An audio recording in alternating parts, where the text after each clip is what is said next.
So, yan po. Ngayon po ay nandito tayo ngayon sa libingan ng mga bayani, no? September 11, 2024. At ngayon po ang birthday ni Apo Lakay.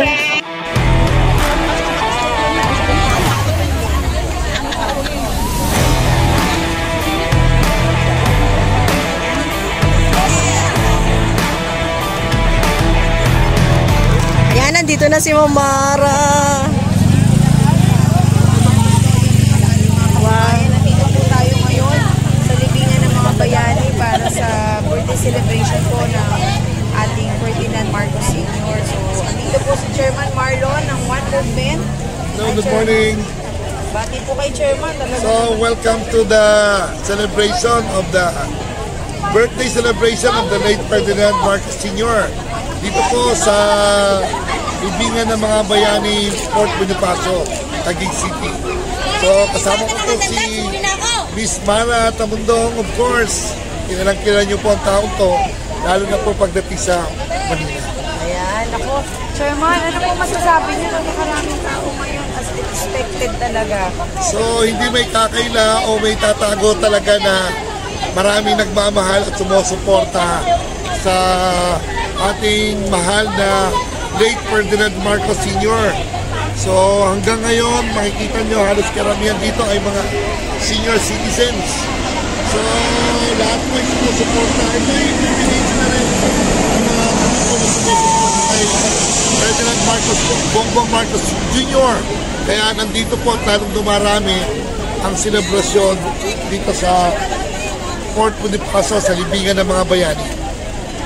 Ayan, ako Chairman. Matanong ko lang po kayo, ano po yung memory ninyo kay Ferdinand Marcos Sr. po? Nung naalala nyo, nung time po niya? Ang alam ko, marami siyang nagawa at very workaholic, just like his son, Ferdinand Bongbong Marcos Jr. At hanggang ngayon, yung mga tinatawag natin na landmarks ay buhay pa ang alaala niya dahil sa kanyang mga accomplishments. So, hindi po may tatago yun na ang Pilipinas nung panahon niya ay naging superpower din po ang Pilipinas. If I'm not mistaken, number 2 sa buong Asia. Dahil po sa pamumuno ng ating Ferdinand Marcos Sr.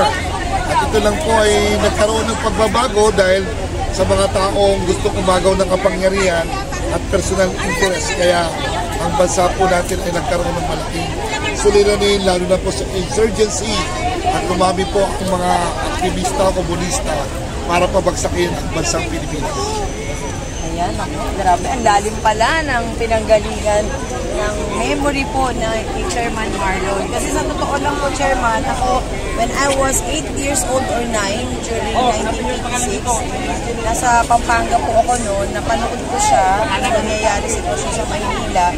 Pero right after noon, sunod-sunod na talaga, hinanap ko yung mga videos niya, ni-research ko po kung ano yung...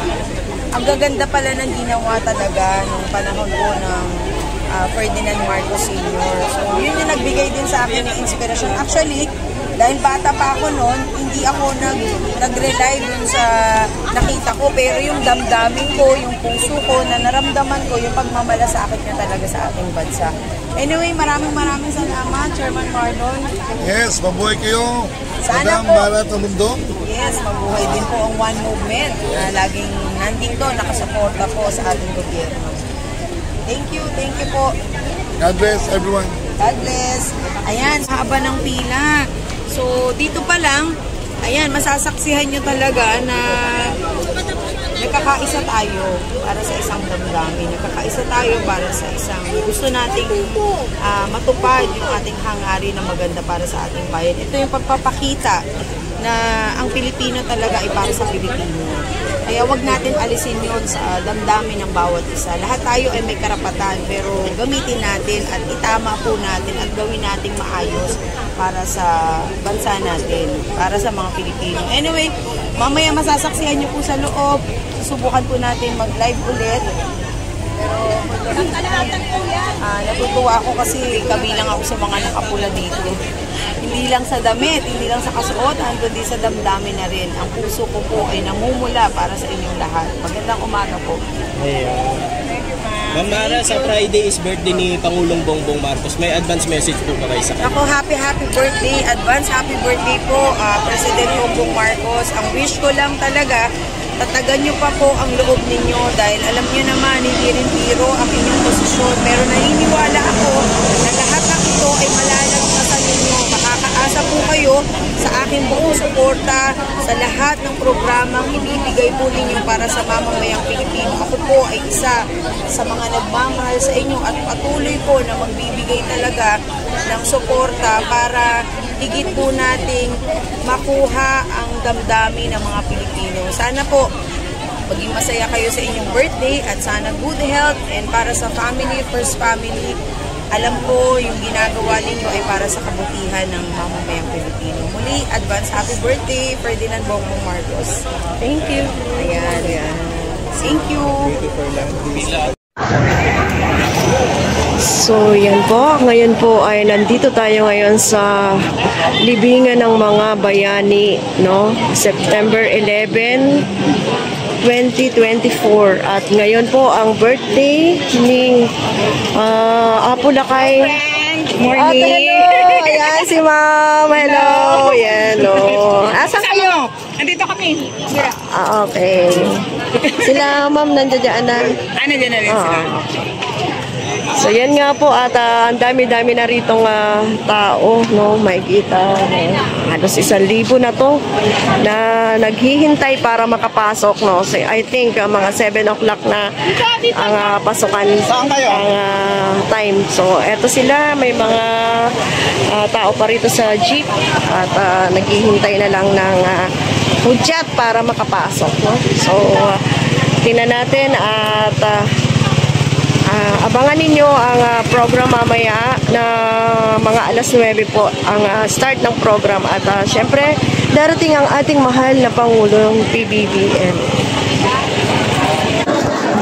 Ayan. So ito yung main entrance at nandito rin po pala si Ma'am Mara Tamundong, Miss Mara Tamundong. Attend siya, naimbitahan ko siya.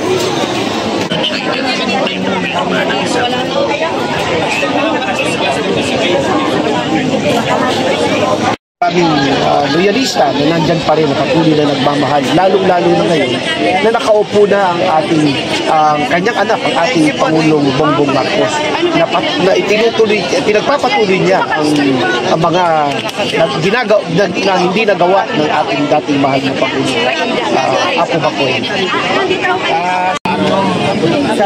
Ayan, so dito may nakaupo na rin.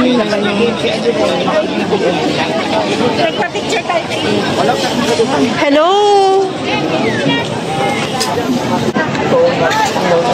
Ay, hindi ako nakasama. Sabi ko, solo picture ko.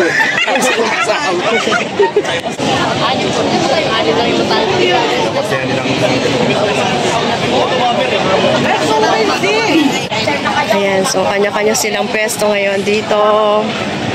Ayan. Ang mga nagbabantay. Ayan. So, dito. Ayan, oh. Ang dami pa rin dito sa banda dito. Pagka yung nakaharap dito si BBM sa bandang kanan to. So, mga alas 9 ay darating si BBM. Hello, ma'am! Mga senior karamihan talaga ang mga umattend ngayon, mga senior citizens, guys. Ayan, thank you. Ayan, oh, ang ganda-ganda rito. Ayan, oh. Talagang nakaka-relax ang view dito. Ayan, oh. Ayan, thank you. Sana mai-share nyo ito. Kasi kanina nag-end ang live ko kasi walang signal. So, ginamit ko ang Dito SIM at ayan. So far naman, okay naman ang Dito SIM. Mga nakaano na lang sila sa damo. Ayan. Makikinig sila mamaya sa talumpati ng mahal na Pangulo. No? Ang misa. Makikinig na lang sila ng misa mamaya. No? Ayan, ang dami, no? Dito pa. Ayan, no? Yes. Talagang, yan o, may mga baon sila at kumakain na rin lang sila rito. Ayan. Kumakain na sila o.